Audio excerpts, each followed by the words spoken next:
Hello বন্ধুরা, your স্মো 2.0তে তোমাদের সবাইকে স্বাগত। আজ আমি যাচ্ছি মাহেশের রথের মেলাতে। তো এমনটা হবে হঠাৎ করে, এরকম দেখে তো আমি অবাক হয়ে গেলাম যে এটা কি হলো।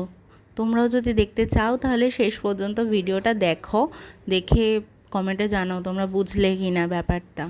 তো যাই হোক, চলো আমার সাথে মাহেশের রথের মেলায়। আর এই যে যেতে যেতে এই রাস্তায় ছোট ছোট রথ দেখতে পেয়ে গেলাম। আর আসল রথটা এবার তোমরা দেখতে পাবে। এই যে আসল রথটা দেখতে পাচ্ছ, কিন্তু বেশিক্ষণ দেখতে পেলাম না, কারণ যেহেতু আমরা টোটোয় ছিলাম, টোটোটা দাঁড়ালো না। তাই ঠিক করলাম আগে মেলা ঘুরবো, তারপর ভালো করে রথটা দেখে তারপর বাড়ি যাব। তো মেলায় চলে এলাম। মেলায় দেখতেই পাচ্ছ প্রচুর ভিড় হয়েছিল, আমরা তাও বিকেল বিকেল এসেছিলাম, তাই ভিড়টা তুলনামূলক অনেকটাই কম ছিল। দিয়ে 7টা নাগাদ একটু বেশি অতিরিক্ত ভিড় হয়ে গেছিলো, যার জন্য আমরা ওখান থেকে বেরিয়ে গেছিলাম 7টায়।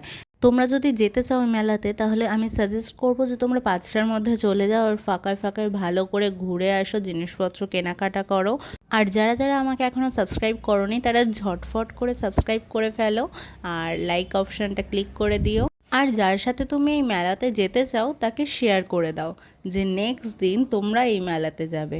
আর চড়ার এত কিছু রাইডস ছিল যে আমি দেখেই তো ভাবছি কখন চড়বো। আর এদিকে সব থেকে প্রিয় এই বাচ্চাদের খেলার জায়গাটা তো আমার দারুণ লাগে। জাস্ট আমি যদি বাচ্চা হতাম, এখানে ঢুকে আগে আমি খেলতাম।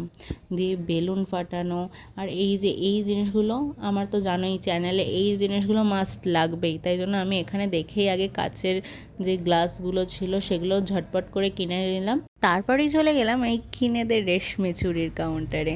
এত চুড়ি দেখে এত লোভ লাগলো, বাট আমি তো এখন চুড়ি আর পরি না, তাই মনের কষ্টে চলে গেলাম পাশের কাউন্টারে। এই দেখি এত সুন্দর ঘর সাজানোর জিনিস, কোনটা ছেড়ে কোনটা নেব, লাস্টে কোনোটাই নিলাম না।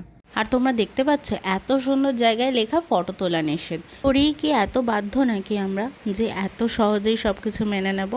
তারপর চলে এলাম এই চাবি রিংয়ের কাউন্টার। এত কিছু দেখলাম, বাট একটাও কিছু আর কিনিনি। আর মেলায় যাব এই সেল বলে লেখা থাকবে না, তাহলে আর মেলায় গিয়ে মজা কি। সব দোকানপাট ঘুরে আমরা চলে গেলাম রাইডসের দিকে। রাইডসের ওখানে গিয়ে দেখলাম যে এত লাইন, যে লাইনে দাঁড়ালে আমার আর বাড়ি ফেরা হবে না।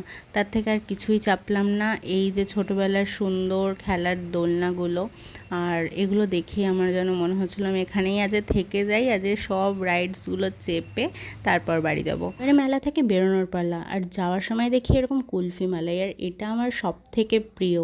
আর এটা খাবো না তা তো হয় না, তাই নিয়ে নিলাম একটা, আর নিয়ে খেতে থাকলাম। খাওয়া দাওয়া শেষ, এবার যাওয়ার পালা।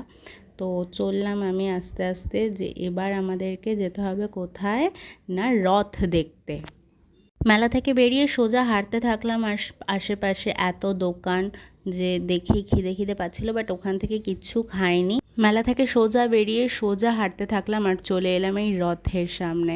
রথটা জাস্ট দারুণ ছিল, আর দেখেই আমি তো জাস্ট অবাক, এত সুন্দর সাজিয়েছিল যে পুরো মুগ্ধ হয়ে যাচ্ছিলাম। রথ দেখার পরে চলে এলাম একটা রেস্টুরেন্টে খাওয়ার জন্য। তো নেক্সট ভিডিও এটা নিয়ে। বাই, সবাই খুব ভালো থেকো।